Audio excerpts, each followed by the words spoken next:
water, politics, and religion.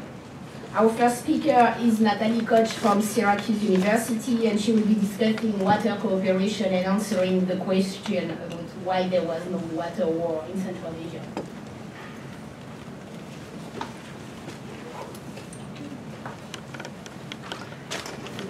All right, can everybody hear me? So hopefully you've had a chance to watch this graphic a little bit and just get a little bit of a sense of the kind of transformation that we've seen in the Aral Sea since 2000. So as Marlene mentioned, I want to talk today about why there were no water wars, which sort of implies that perhaps there were supposed to be water wars, right? And in particular, this is perhaps an image that you have seen before, that you're quite familiar with, these sort of beached ships in the middle of the desert.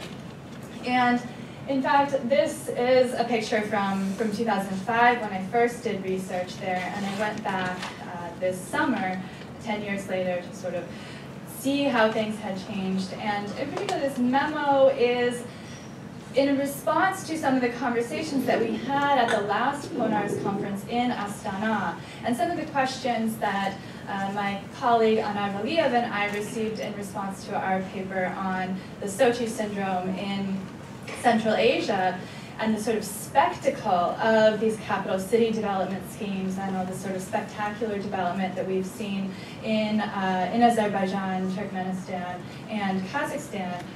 What sort of opposition do we see to that? How can we understand these sorts of spectacular events? And my response to that in that session was basically that we actually have to look further afield than just what's happening in the capital cities. We have to look at some of the structural violence that's playing out in the hinterlands of the countries. And in particular, I think water and environmental policy is one place where we really truly see that, and we see that connection between the sort of peripheralized structural violence coming out in connection with the spectacle of the cities. And I'll sort of come back to that at the very end. Okay. So in the 1990s, there was really this strong sense that Central Asia was going to go to war over water, in large part because this was kind of the time that people in the international community started to realize how big of a problem the Aral Sea had become, how much of the water had disappeared, and then combined with the disintegration of the Soviet Union, and all of a sudden, this drainage basin, which is the big orange outline here, all of a sudden we have independent states, and all sort of needing to stake claims in the water resources in the region. So there was kind of a sense that this could possibly lead to conflict, that people in these countries would go to war over access to these particular resources. So in the memo, I simply asked this question. So if there was such a fear in the international community in the 1990s about this happening, why didn't it happen? What explains that? And then how can we understand what this means for other environmental issues across Eurasia? So I give in the memo just three basic suggestions as to why this didn't happen, and they're obviously not exhaustive, but perhaps a start, and I would be happy to hear people's suggestions and comments on these. So the first one is a very simple one, and it's simply that this environment conflict thesis, or the water wars thesis, is specious. So it seems really attractive, but in fact it has very little theoretical or empirical merit. So specifically with regard to water, many scholars have pointed out that there are almost no historical cases of shortages that have led to armed conflict. So instead, you actually find a lot more historical cases where water scarcity has led to political cooperation rather than conflict. So in many ways, we sort of have to think about then the conditions in which that scarcity is occurring to understand whether there will be cooperation or conflict. But that means, though, that water scarcity in and of itself cannot precipitate conflict. It's how actors are responding to that. And so the environment conflict thesis thus suffers from the problem of causal inference, insofar as scarcity is not a cause, but an intervening variable that might result in violence. So this is, to me, this is really the major reason that whole thesis, that whole line of argument was suspect from the beginning. The second point that I bring up in the memo is that water sharing and cooperation actually created a lot of opportunities for Central Asian states and Central Asian elites in particular. So in using the specter of water wars, the elites were able to sort of leverage this to gain a lot of international support, international attention, and large sums of money were in fact thrown at many of these states to promote stability and to promote these sort of cooperation mechanisms. Not all of that money, as some probably no surprise to you all, not all of that money made it to those projects, but many individuals in positions of power were able to personally benefit from some of those initiatives. So just a really quick anecdote from my research in 2005, there was the town mayor had been put in charge of watering the plants around Aral. Okay, so he was getting money from a USAID Mushaf co-funded project to simply water the plants, and he was put in charge of these plants that were supposed to create the green belts and improve the ecology of Aral. Well, those plants didn't get watered, right? So he took that money, or he sold the water and took that money and used it as he chose. That sort of petty. It seems petty to some of us perhaps in this room, but it was not petty for the significance of these projects overall. So in the bigger picture, the international aid community very quickly lost patience with this, and a lot of those international aid efforts dried up pretty fast along with the sea. All right. So participating in these initiatives, though, provided a lot of incentives for elites to actually, to participate in a number of these mechanisms that were promoting cooperation. So in a sense, that sort of international intervention actually worked from the standpoint of promoting a particular stability, but the kind of stability that it promoted was one that further entrenched that very unequal power structure in which the elites maintained that position, and those that were ostensibly to benefit from these measures were not necessarily receiving those benefits. Okay, the third point that I bring up in the memo is that the stakes were simply too low for armed conflict over water in Central Asia. Okay, so you have on the one hand the elites who are able to benefit at some level, but on the other hand, who is really bearing the cost, who is bearing the burden of this problem? And that is really at the local scale and amongst those communities that are in the Aral Sea region that are truly affected by a lot of the more severe problems, and even further afield as you start to think about the farmers in the entire basin. Because if perhaps, I'm not sure how extensive people's knowledge of this, of the ecology of the situation is, but as the sea dried up, you had huge dust storms spreading what essentially were salt flats. They were spreading the salt from the dried seabed around the entire basin, and this was obviously then moving on to coat a lot of the agricultural fields and increase the problems, the already existing problems with excessive salinity of the water and depressing crop yields. So even further afield, but still at the sort of scale of those local farmers who, they don't necessarily have the same sort of discursive power to push back against that that the elites do. So So in any case, with the local communities, they largely have felt, and this is true very much, I would say, based on my research there this summer, and comparing this with 2005, is that many of them do feel very much a strong sense of resignation about what can be done. And they certainly don't see water as their major problem. For most people, their major problem is unemployment. And they want to stay there and they want the community to grow, but they don't necessarily feel that that is being attended to. And water seems to be less of an issue for them because, you know, they pay about $5 a month for the water that comes to their house. And many of them, they simply don't even have running water. At least they have a spigot in the yard, and that's okay. But, you know, for them, they're not necessarily feeling water as the pressing issue that they need to somehow agitate and create some sort of revolutionary effort to go to war over this. Okay, so I want to just conclude here. I'm not sure, I haven't been keeping track of my time here, but just some conclusions about what can the Aral Sea disaster tell us about environmentally related security threats in Eurasia. So the costs and the benefits of environmental change associated with the sea's desiccation have historically been very unevenly distributed. And elites with the power to make decisions about water policies have historically benefited from them, while those in the periphery have tended to bear the brunt of the costs.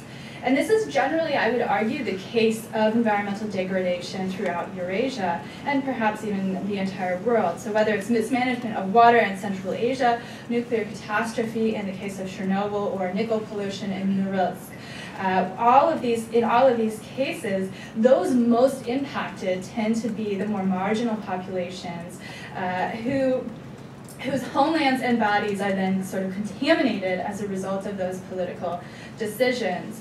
And so with the sort of 1990s era fixation with environmental security suggests is that a lot of these sensational narratives about the potential of war over water, they are ostensibly to galvanize the policymakers to act on these particular challenges.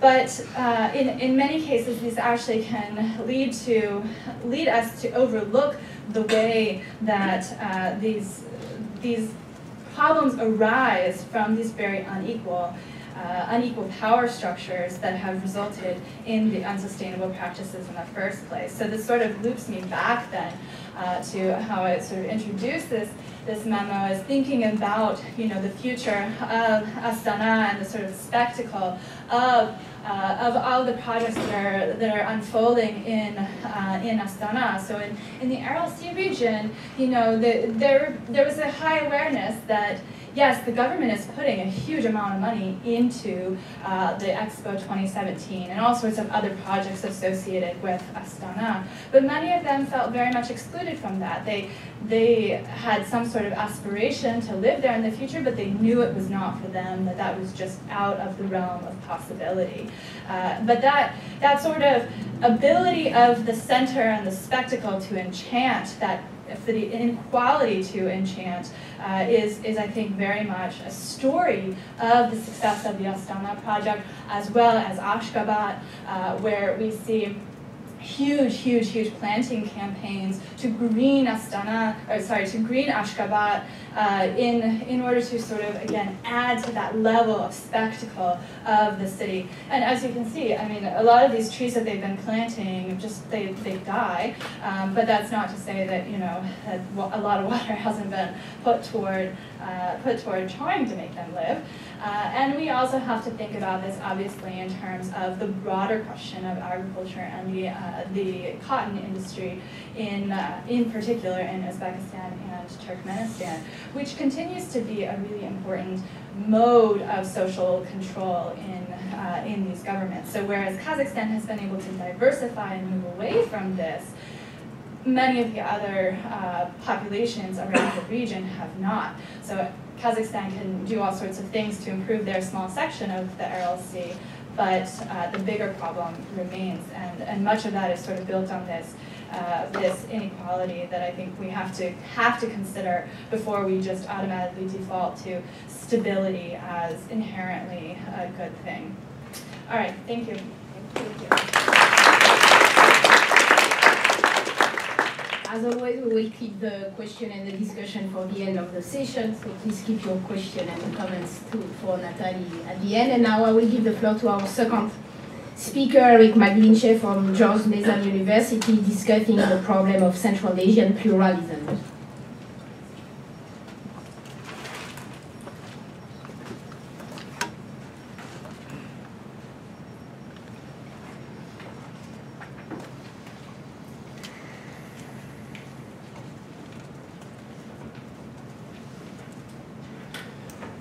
Thanks for coming. I'm happy to be here. I'm happy in particular for this audience because one of the things I'm going to do in this presentation is pose a question for you because I don't have an answer.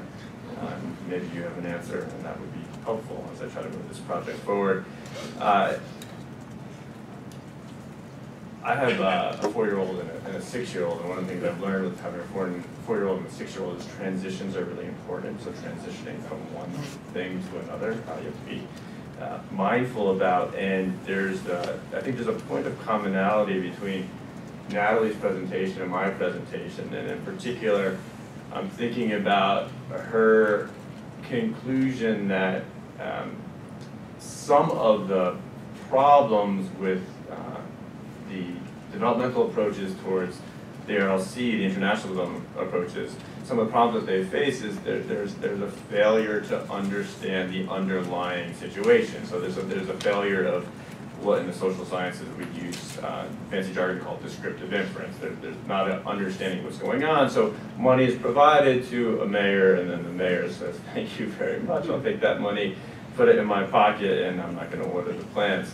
And I think, you know, for Natalie or for lots of us who've worked in Central Asia, we can understand why that's happened, right? Because we've been steeped in this in this culture, and frankly, you know, anyone who's studied Washington politics could probably anticipate a similar kind of thing happening.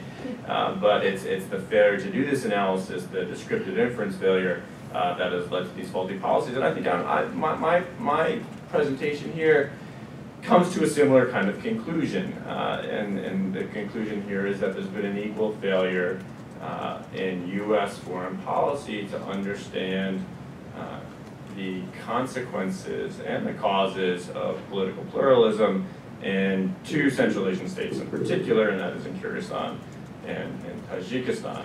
And this failure to understand really what's going on has led to some very problematic outcomes, both within the domestic politics of Tajikistan and Kyrgyzstan. Some of them are painfully on display right now in Tajikistan as we speak, but also have led, in the case of Kyrgyzstan, to some very painful times in bilateral relations between Bishkek and the U.S. government. So it's, again, it's this failure of understanding the situation, not among all analysts, and I know there's many U.S. government analysts in this room who have a very good understanding, but more broadly a failure of understanding that has led to these outcomes. So what I'd like to do is I'd like to break the presentation into 4 parts. The first thing I'd like to do is to lay out the situation, which is what I call the paradox of pluralism, and a paradox that I don't think has been sufficiently well studied or analyzed within the U.S. government. The second thing I'd like to do is talk about the origins of this pluralism within Kyrgyzstan and Tajikistan. I call this the 4 pillars of instability. The third thing I'd like to do is take a look at the consequences of this instability. So both domestically, the consequences, and internationally with regards to U.S. Central Asian, particularly U.S. Tajik, U.S. Kyrgyz bilateral relations. And then the last thing I thought I'd do, but I really don't have an answer here, so this is your assignment. You know, what are the policy implications? What should the U.S. government do given this setting that I am outlining? All right, so the paradox. So the paradox is pretty simple. The U.S., at least on average, U.S. foreign policy has been keen to promote in Central Asia openings that we anticipate might lead to political pluralism. So on average, and we can quibble with U.S. foreign policy, but I'd say on average, the U.S. government has been a supporter of things like good governance, promoting good governance. And the assumption that drives a lot of U.S. policy is that political openings, the presence of pluralism, does provide a pathway for substantive liberal reform. That's the assumption.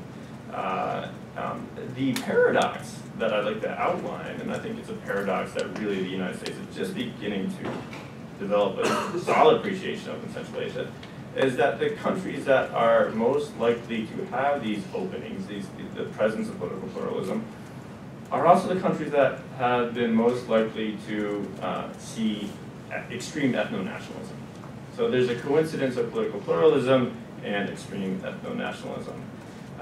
And so the paradox is the United States, in promoting and in championing political pluralism, is also increasing the likelihood of these very disruptive ethno-nationalist moments. And we've seen this certainly in Kyrgyzstan. I'd argue we've seen this in Tajikistan as well. I'd say that, the 2012 Gorno-Badakhshan conflict is in essence a demonstration of ethno-nationalist sentiment on part of the central Tajik government.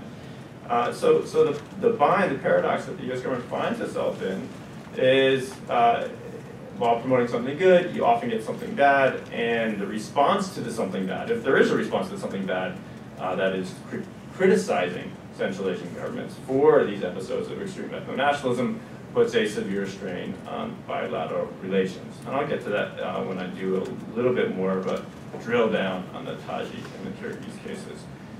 And just to foreshadow that, the U.S. response to the 2012 Gorno-Badakhshan events was silence, and relations actually continued pretty well with Tajikistan. The U.S. response to the 2010 ethnic violence was not silence, and it's been a protracted period of criticism, and that has really strained Kyrgyz-U.S. relations. So there's been variation in U.S. response to these ethno-nationalist episodes. Briefly, why do we get the instability and the pluralism in these two countries? I think both of them share in varying degrees four commonalities. These are the pillars of instability. First, and it's helpful to think of this in the context of the other Central Asian autocracies. First in Kyrgyzstan and Tajikistan, more so in Kyrgyzstan, but I'd say also in Tajikistan, there's an absence of a dominant presidential party. I think we can interpret what's going on right now in Tajikistan, that is the repression of IRPT, as empirical support for the idea that there really is not yet a truly dominant presidential party. Rahmon is trying to get there. He's been trying to get there for a long time, but he's still trying, right? In Kyrgyzstan, it's clear. In Kyrgyzstan, it's clear that there's not a dominant presidential party. Limited resources for patronage rule. One need only contrast these two countries to the hydrocarbon wealth of Kazakhstan and Turkmenistan to see this, but also stealing a page from Robert Bates, you can also have resources which aren't as lucrative but still very supportive of autocracy, and in the Uzbek case, as Natalie pointed out, this would be cotton, but also to a lesser degree things like gold that the Uzbek government has been able to draw on for patronage politics.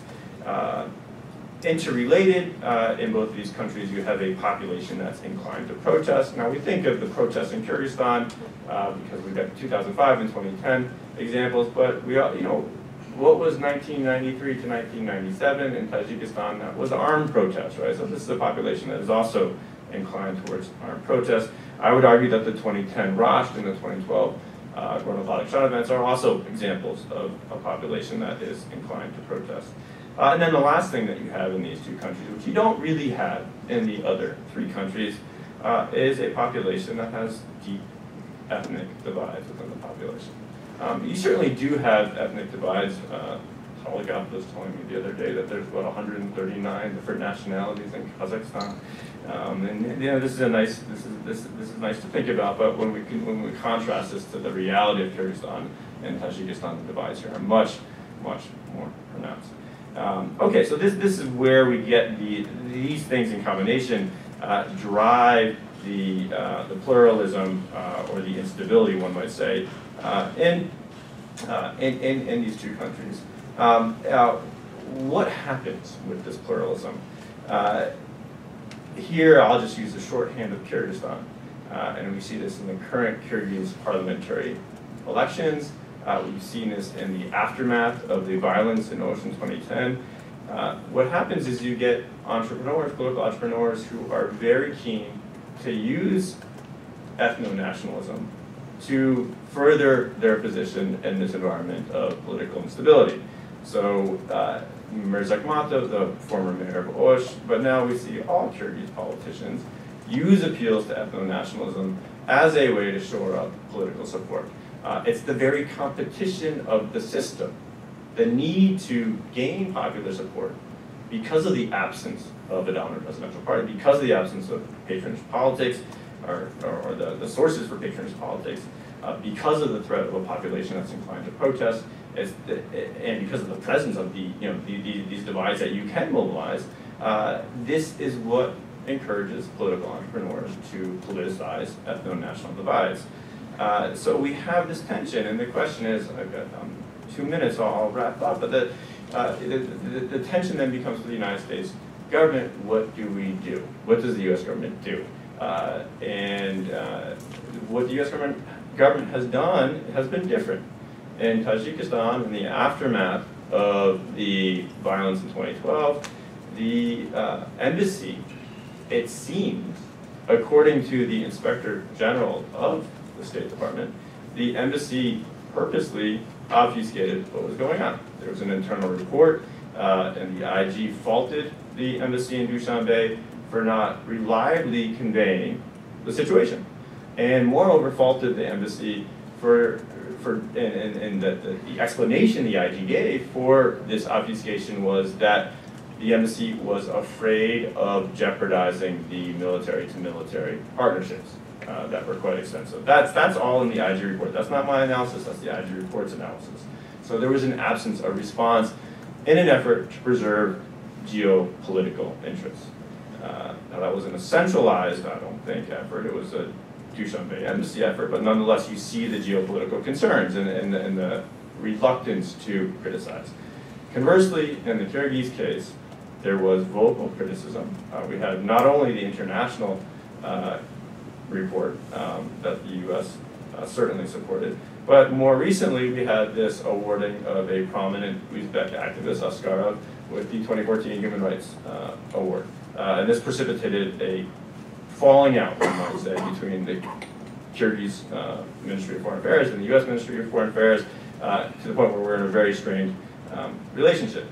So there's been variation, and it's really put the United States in a bind. Which policy does one pursue? I don't have an answer. I look to people here who might be able to provide an answer, but it is a bind. And this is the paradox of pluralism in Central Asia, and one that I think the U.S. government needs to continue to think through and devise a more coherent policy response to. So thank you.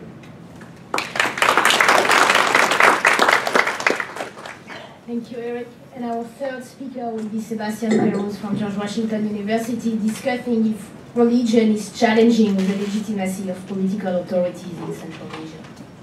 Yeah, thank you, Marlene. So yes, indeed, my aim in this level was trying to think about is and to what extent religion is challenging the legitimacy of the political authorities in Uzbekistan. As you know, well, for more than 20 years, Uzbekistan has not seen any kind of political change, and it remains one of the most authoritarian countries in the world. So it must be asked how President Islam Karimov has been able to hold onto the reins of power for so long. Well, he has, of course, used violence to repress any kind of political opposition, dissidents, and so on. But the longevity of his regime cannot be explained only through the use of force. As in several other post-Soviet states, legitimacy stems rather from the aptitude of the head of state to guarantee the country's economic development and to maintain the social welfare built up under the Soviet regime. What does that mean? It means that the authority's legitimacy is weakened when the social contract is put into question and when, as we see in Uzbekistan, certain fundamental social gains are impaired, even provisionally. So, an authoritarian regime like Uzbekistan counters any growing feelings of opposition and discontent by building its legitimacy on at least two fundamental principles. First, it declares itself to be protector of a population it claims is threatened by a danger, such as religious extremism that is deemed able to undermine social gains, such as security and social peace, secularism, etc. And second, it asserts it is the only institution able to further the country's political, economic, and social development. From the first years of independence, the Uzbek authority quashed any political alternative and shut down space for freedom of expression liable to turn citizens' attention away from the official discourse. And Karimov particularly targeted religious groups as one of the spaces in which it is possible to contest the government's discourse by proposing political alternatives or by providing alternate social and economic support networks. So it's these two pillars of the Uzbek authorities' legitimacy that I present briefly in this memo. First, the instrumentalization of religion to maintain power. How Karimov has instrumentalized the terrorist threat for more than 20 years. Since the fall of the Soviet Union, he has tried to persuade people that stability is threatened by an Islamist extremist foreign danger, and he has paternalistically assumed the role of protector of the nation. This discourse on the growing risk of Islamist terrorism has been fueled, of course, by several foreign terrorist attacks. I mean, on the international arena, like September 11th or in Mumbai in 2011 and others, as well as by some domestic incidents, and well, there were several attacks in Tashkent and elsewhere in Central Asia, which were presumed to have been organized by some Central Asian Islamist movements, such as the Islamic movement of Uzbekistan. And among two of the Uzbek government's main assertions that have been that have had a notable impact on the political authorities' engagement of management, of religion are. Let me mention two of them. First, all visibly practicing Muslims, whether in form, meaning women wearing a veil or men sporting, having long beards, or in action, meaning daily prayer or increasing mosque going, according to the government, are deemed predisposed to radicalization.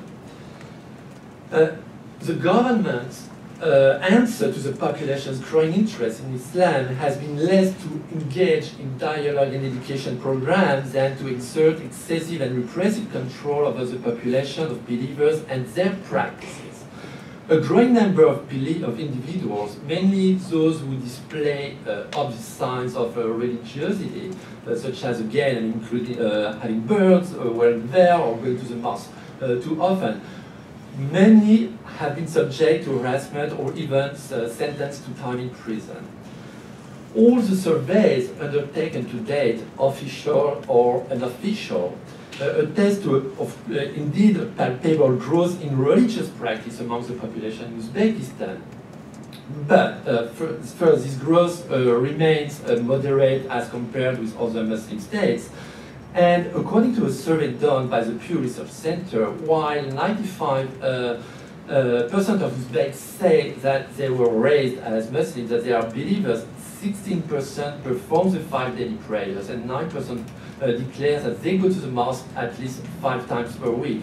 But more importantly, it is not possible to establish a correlation between the increased observance of religion and the critical attitude as concerns political power, including in times of crisis. And according to the study undertaken by John Shaw and David Montgomery, only 6% of persons interviewed claim greater religious observance during times of crisis. The systematization of repression in order to prevent the development of religious extremism has, on the contrary, contributed to driving even more believers on the ground to preserve their religious practice. And what we see today is that actually several Christian movements face the same scenario. An administrative decision to close down parishes, particularly of Protestant confessions, have led a certain number of them to conduct their activities in secret.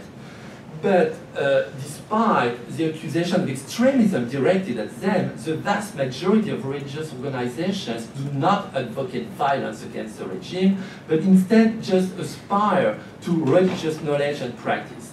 But for Karimov, the clandestine nature of these groups' activities provides a kind of basis for propaganda and gives credence to the political authorities' declared obligation to fight against the phenomenon of radicalization of religion that he claims is a threat to society. A second assertion, the Uzbek government claims that political Islam is systematically anti-democratic and opposed to the fundamental principles of freedoms that secular power claims to defend. The defense of freedom in the name of secularism against Islamic regimes does not stand up to comparison between the space of expression, for example, allowed by the Uzbek regime and, for example, the regime in Iran. If you see, for example, the emptiness of Uzbekistani newspapers in which no criticism is tolerated, if you look at the extremely limited number of local publications in Uzbekistan, which are generally reduced to works of government propaganda, and the rare remaining bookstores, including in the capital city, Tashkent, all of that unfortunately contrast strongly with the debates that you still have in the Iranian press, of course, despite a very strict censorship in Iran. But where you still can see, where you can still raise criticisms on many political, economic, and social issues. All what you see in Uzbekistan contrasts with the abundant and well-stocked bookstores, for example, in Tehran or in other cities in Iran. I mean, don't get me wrong, I'm not saying here that I'm supporting the Iranian regime, but not at all. But what I mean here is that Karimov's non-religious regime is manifestly more authoritarian than certain Islamist regimes, which it condemns in the name of the respect of democratic principles. So there are, of course, I mean, other elements, how the state instrumentalizes Islam and religion, which I won't have time to address today, and many of them have been addressed actually by David Montgomery and John Shaw in the paper on myths of radicalization that they published with Chatham House. So let me come to my second point. How many minutes? Okay. My second point is on is that beyond their rhetoric about the so-called terrorist threat, Uzbek authorities also guarantee their legitimacy by preventing the emergence of non-state political, economic, and social actors who could establish themselves as rivals to execute power and, as a result, delegitimize it. Legitimacy involves the capacity of the system to engender and maintain the belief that the existing political institutions are the most appropriate ones for the society. This means that Karimov has to convince his people that he alone is able to guarantee the presidential function and uphold the common good. The political authorities maintain legitimacy by limiting the development of political awareness that might be aroused and spread by non-state actors, whether political, ecological, social, and of course religious. Since independence, the authorities have had increasing difficulty in maintaining the services, as you know, and the resulting gap has been, to some extent, filled by some NGOs or some religious groups, including Muslim associations, mosques, or religious communities such as Sufi Brotherhood, which can provide space for social solidarity outside of the state framework. Whether they are religious or secular, the majority of these organizations nonetheless do not form part of any political opposition. The presence of NGOs, whether foreign or local, in sectors such as health and education is, however, viewed by the political authorities as competition, even though the vast majority of these groups operate with the idea of cooperating with the state. Because they are capable of revealing political, social, and economic problems. Even if in an intentional or roundabout manner, their activities may shed light on the authorities' incompetence in a given area, and as a result, undermine their legitimacy. So to counter this perceived threat, the Uzbek authorities have responded by limiting the operational space for both religious and secular groups, including by the use of a restrictive region law, by establishing virtually unsurmountable administrative hurdles for NGOs, by expelling most foreign organizations, and by re-establishing and developing actually a local marhala system run by a state. So, as a conclusion, despite the government's concern about a religious organization taking on a more political role, there does not seem to be much of a threat from the population, the vast majority of which remains very much in favor of secularism. But the Uzbek government likely will continue to maintain its legitimacy by using fear of instability, risk of Islamic extremism or terrorism or whatever, and the danger of revolution leading to chaos. And Karimov, for example, pointed to Kyrgyzstan as a negative example. It has very regularly instrumentalized the case of Kyrgyzstan. But by conflating NGOs, whether religious or secular, with extremism as well as decrying foreign influence as contrary to traditional Uzbek values, Islam Karimov will actually continue to avoid responsibility for the economic and social problems facing his country. So I will just maybe conclude here by quoting Julie McGlinchey, who is one most of you probably know very well, with one of the most well-known scholars on Central Asia, who wrote in one of her articles, what should be feared in the region is not terrorists, but the contemporary discourse on Islamic extremism and the governments that employ it. And I will stop here. Thank you. Thank you all.